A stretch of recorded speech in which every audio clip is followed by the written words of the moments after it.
Hi guys, my name is Kirsty and welcome to Upside Down Books. Today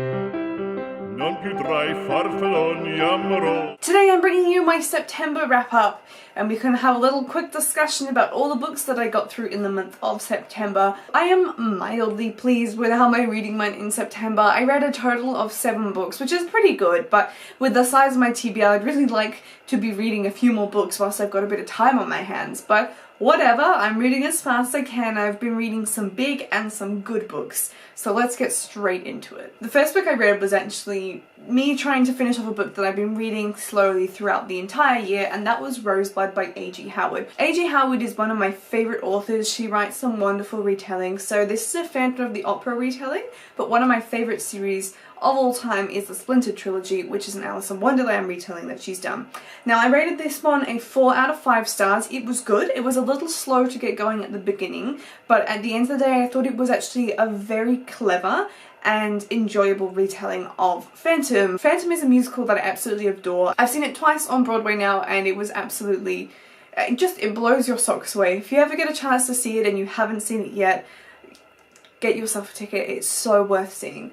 But this I thought was clever. The reason that I thought this was clever is because A.G. Howard is combining all the different types of retellings of it. So you have the true story of the character that Christine Daae is inspired from, you have LaRue's story, which is the book, and then you have the musical, which is basically the book, but it's obviously a little bit different being on stage. And what she's done is she's taken all the different bits and pieces from each of those, different variances from them, and wrapped them up in a 4th retelling, essentially. So the main character in this one gets sent to a school called Rosebud, which is a musical academy, if you will. It's set in France, and the Phantom is living in this school. And it is the school that is like rumoured to be the one that inspired the opera house in the actual book. So the main character has read LaRue's book, so you kind of have that weird perspective where you're reading a retelling of the book that the character's reading, which sounds complicated and confusing, but in that sense there are lots of layers to this, and the further in you get, the better it gets because all these layers start linking together. It's got a really fantastic romance in it, and the main male character is called Thorn. He's not the Phantom himself, he's sort of the right hand of the Phantom, so it's really good. I highly recommend it, but just for the fact that it was a little slow to get going, I settled it on a 4-star rating. And I forgot to say, of course, all the books that I have already done the reviews for will be linked down below. All my full reviews will be over on my blog. The next book I read was a 5 out of 5 star read, and that was Harry Potter and the Order of the Phoenix. This also made it onto my all-time favourite list. I had a great month for 5-star reads. I don't need to say much about this one, and I also have a video discussion including this book here. Absolutely loved it and was really surprised by how much more I enjoyed it on rereading. I listened to this one on audiobook and it was the first time that I've reread it since my childhood, so it was amazing to revisit that story and realise how much of it I'd forgotten. So incredible, and you all need to dive back into this book because whilst it's huge, my goodness, you'll read it so quickly. The next book I have for you is again a 5-star read and also made it onto my all-time favourite list, and that is If I Should Die by Amy Plum. Amy Plum again is one of my favourite authors for this sort of genre, urban fantasy if you will. This series is called the Revenant series. Go check it out if you want. It's basically about the undead but angels rather than zombies, and a human gets caught up in all the different things happening in that paranormal world. There's a great romance in it. One of my favourite couples are in this book, and the story just ended perfectly. It was just a book that didn't miss anything out, so highly recommend this one. The next one was again a 5-star read for me, and that one is Bitterblue by Kristen Cashel. I'm not kidding when I said I had a fantastic reading month when it came to the quality of the books I'm reading. It's a bit of a hunker, this one, and it is the final book in the Graceling Realm trilogy. I love Graceling, I love Bitterblue. Both of them outshine Fire. However, I highly recommend reading Fire as it is quite a good book as a standalone, truth be told. This was quite a complicated book. It is a slightly slower pace, but I don't think that's to its detriment at all. It's still very interesting, and I think it wrapped up the series really nicely. Both Katza and Poe are revisited in this one as well. The next book that I read was the September book of the month for the Squabbling Dragons book club, and that is Chimes by Anna Smale. This was a hard read. I gave it a 3 out of 5-star rating in the end. It has quite a disappointing ending, really. You've put a lot of effort at that point in the book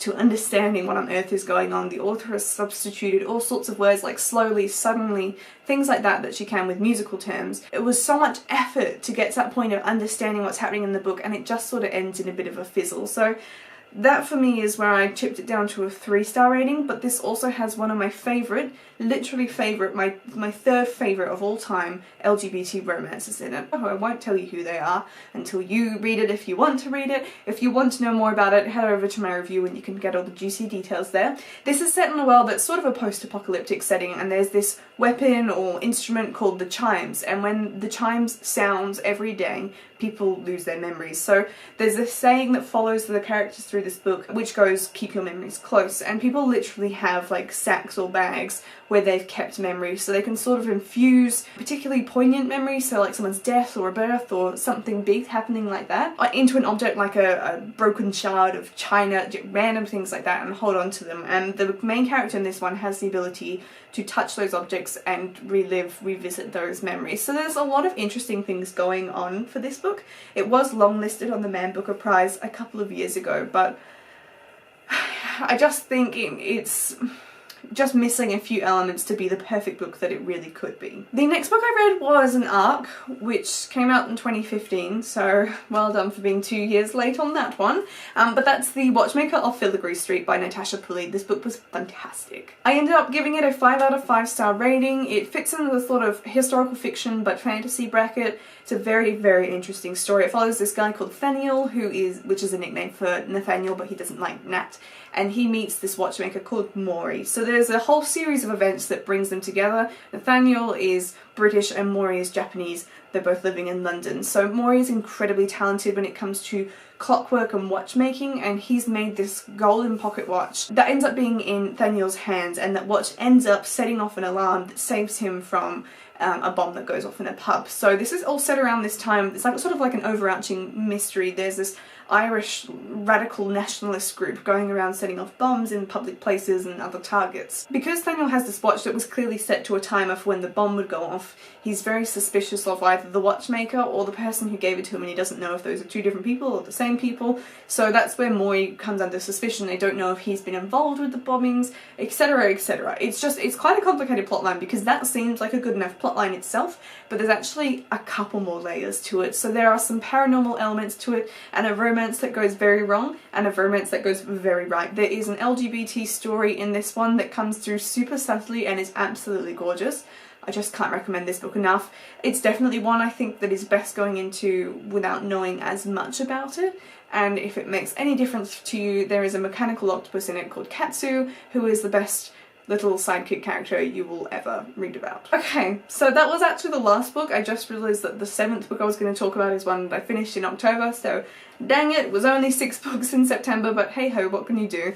So really pleased with my month of reading. These are some of the books that I got to in September. I'm really pleased with all of them. They were really enjoyable. Quite a few of them were quite large books as well, and I would recommend all of them except maybe the Chimes.